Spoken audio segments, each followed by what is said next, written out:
Cricket খেলেন? জানি না, আমি খেলা দেখি না। ভাইবার শেষ, আপনি এখন আসতে পারেন। Sir please, sir please sir, এটা দেন স্যার আমার কাছে। প্রশ্ন করলেন আপনারা কোথায় গরু মহিষ বিচরণ করে, মেসি কে, হোমার কে, রাজধানী কে, এসব কি আপনাদের অ্যাকাউন্টসে কোনো কাজে আসবে? মেসি কেমন ক্রিকেট খেলে, মেসি কোন দলে ক্রিকেট খেলে, তারা যেমন কি পড়াশোনা করলো, আমার কি প্রশ্ন করে অ্যাকাউন্টসের ক্ষেত্রে কি কাজে আসবে? হইলেন না হইব কোনো সমস্যা।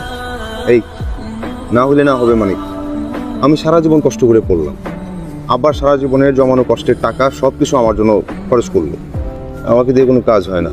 আব্বা সবার কাছে যায় আমার চাকরির জন্য, সবাইকে গিয়ে অনুনয় করে, আমার খুব খারাপ লাগে, কষ্ট হয়। তোমার নিয়ে আমি বড় বিপদে পড়ছি, না পারি তোমার থাকতে, না পারি কিছু করতে। আমি অত সঠিক বলতে পারতেছি না আঙ্কেল। কাছে কি মনে হয় রঞ্জুর কোনো মানসিক সমস্যা আছে? সমস্যাটা আমাদের দ্বারাই সৃষ্টি, ও মানসিকভাবে অনেক প্রেসারে আছে। এই বয়সে কোথাও কোনো চাকরি বাকরি হচ্ছে না। চাকরি বাকরির জন্য তুমি